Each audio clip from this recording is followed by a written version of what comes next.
Buenas noches, doctor. Mi nombre es Natalie Wiley, estudiante de primer semestre de la carrera de medicina. Hoy voy a hablar sobre la osteología de la mano que, como sabemos, está en la parte más distal del miembro superior. Aquí en esta se divide por tres regiones, que es el carpo, metacarpos y los carpianos. En el carpo, aquí se divide por dos hileras, una hilera superior, una hilera inferior. Vamos a empezar hablando sobre el escafoide. El escafoide se articula en la parte superior por la glena radial, en la parte inferior por el trapecio y el trapezoide. Ya tenemos en la parte anterior, tenemos un tubérculo escafoide. Aquí se articula por el abductor corto del pulgar y ligamento carpiano transverso. También tenemos que en la cara posterior o dorsal,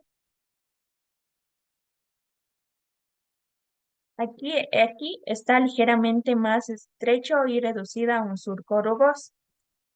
Tenemos que en la cara medial tiene dos, tiene dos carillas,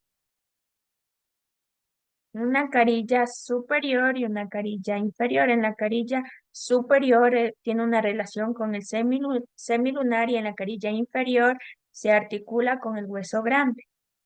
Tenemos la cara lateral. En la cara lateral un surco por donde pasa la arteria radial. Y tenemos un ligamento radiocarpiano palmar.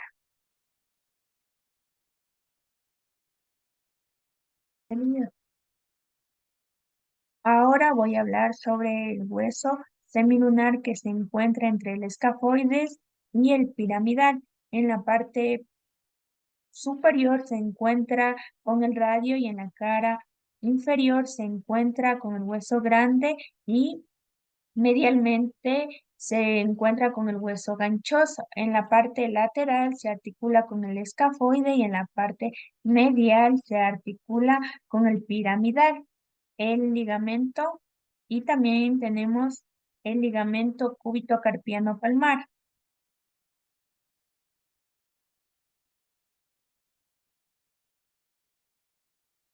Ahora el piramidal que en la parte superior se relaciona con el cúbito por medio de disco articular y en la parte inferior por el hueso ganchoso. En la cara anterior por una pequeña superficie articular para el pisiforme y en la cara posterior cresta del hueso piramidal. En los ligamentos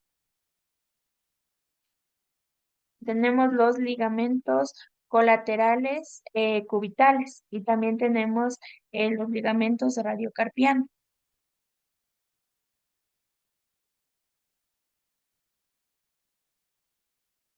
Ahora el pisiforme, que es un hueso irregularmente redondeado. En la cara posterior es conexión con la cara anterior del piramidal. En la cara lateral es un surco para la arteria cubital. En la cara anterior, en la parte superior, una inserción del músculo flexor cubital del carpo y en la parte inferior, el origen del músculo abductor del meñique.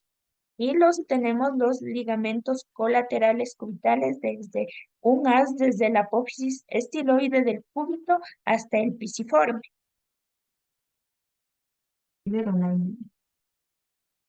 En la segunda hilera tenemos al trapecio que es el más lateral. Este está ubicado entre el escafoide y el primer metacarpiano. En la cara anterior está un surco en el que se desliza el tendón del músculo flexor radial del carpo. Tenemos en la cara posterior un tubérculo para la inserción ligamentosa. En la cara superior tenemos en relación al escafoide y en la cara inferior está en relación al primer metacarpiano. También tenemos que en la cara medial se relaciona por dos superficies, que es superiormente está al trapezoide y inferiormente al segundo metacarpiano. También tenemos el ligamento colateral,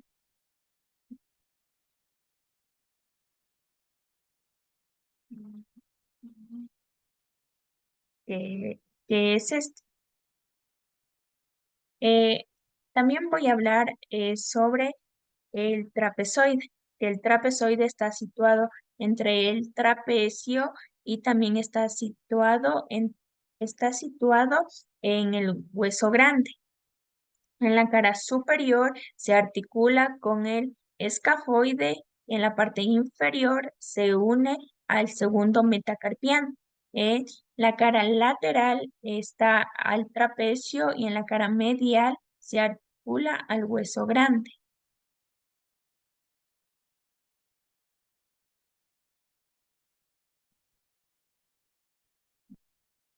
El hueso grande, que es el más voluminoso de los huesos del carpo, en la parte superior denominamos cabeza, en la parte inferior denominamos cuerpo y en la parte medial cuello.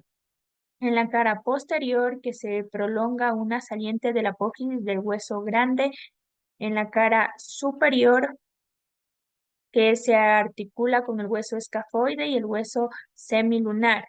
Por tres carillas, el segundo metacarpiano, el tercer metacarpiano y el cuarto metacarpiano. En la cara lateral se unen por dos, en el superior por el escafoide e inferior por el trapezoide. Y en la parte lateral, en la parte medial, por la superficie del hueso ganchoso.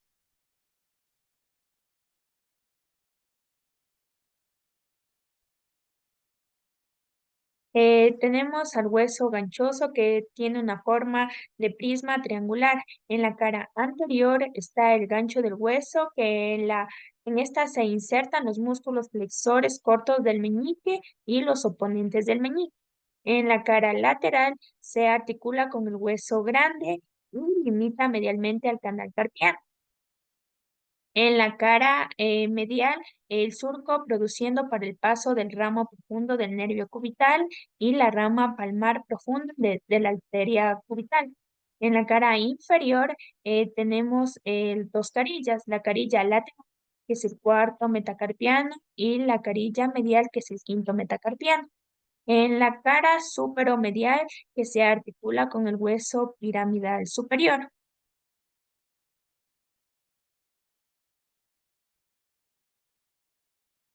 En los metacarpos. El metacarpo constituye el esqueleto de la palma de la mano y lo conforma los cinco huesos. En su epífisis proximal se llama base y se articula con todos los huesos de la fila del pie. Todas sus caras laterales se articulan, es decir, el cuarto metacarpiano se articula con el tercer metacarpiano y el quinto metacarpiano. El tercer metacarpiano se articula con el cuarto metacarpiano y el segundo metacarpiano. El segundo metacarpiano se articula con el tercer metacarpiano. Se denomina parte lateral o externa, empezando por el pulgar a parte medial o interna. Estos huesos son el primer metacarpiano, es el más corto y voluminoso de todos. El segundo metacarpiano es el más largo de todos y en su cara dorsal presenta una impresión triangular para la inserción del músculo extensor radial largo del carpo. En el tercer metacarpiano, en la cara anterior se origina el músculo aductor del pulgar. En la cara posterior se inserta el músculo extensor radial corto del carpo.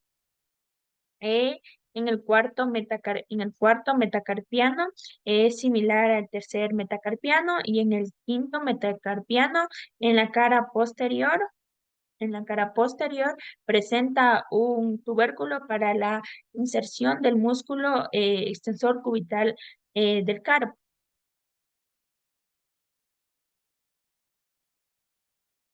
Las falanges son huesos largos, presentan un cuerpo y dos extremidades, la base proximal y la cabeza es distal.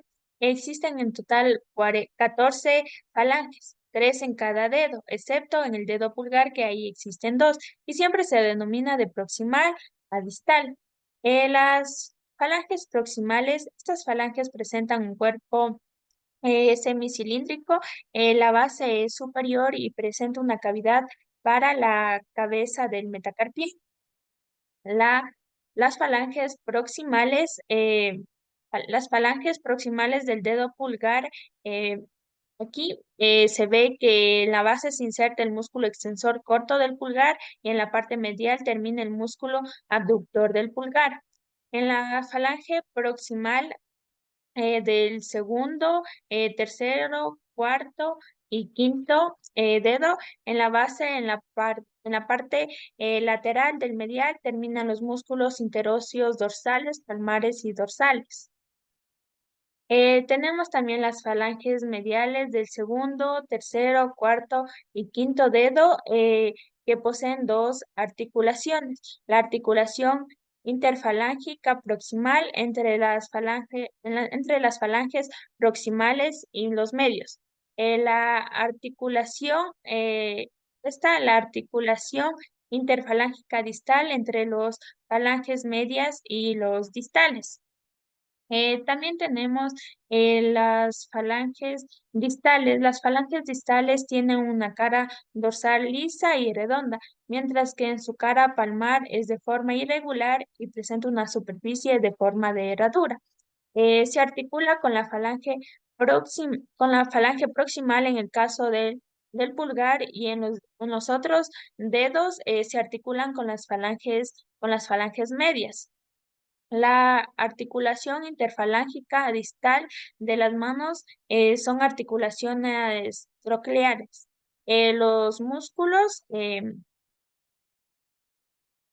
Los músculos, que se insertan en las falanges, tenemos el músculo flexor profundo de los dedos, tenemos el músculo superficial de los dedos y tenemos también el tenemos el músculo extensor de los dedos. Las falanges distales se encuentran irrigados por el dedo, por la digital dorsal y por los digitales palmares propios. Eh, las, eh, las falanges distales que se encuentran irrigados por el digital dorsal y por los digitales palmares propios. Y las falanges distales que se encuentran inervados por digital palmar mediano. Muchas gracias.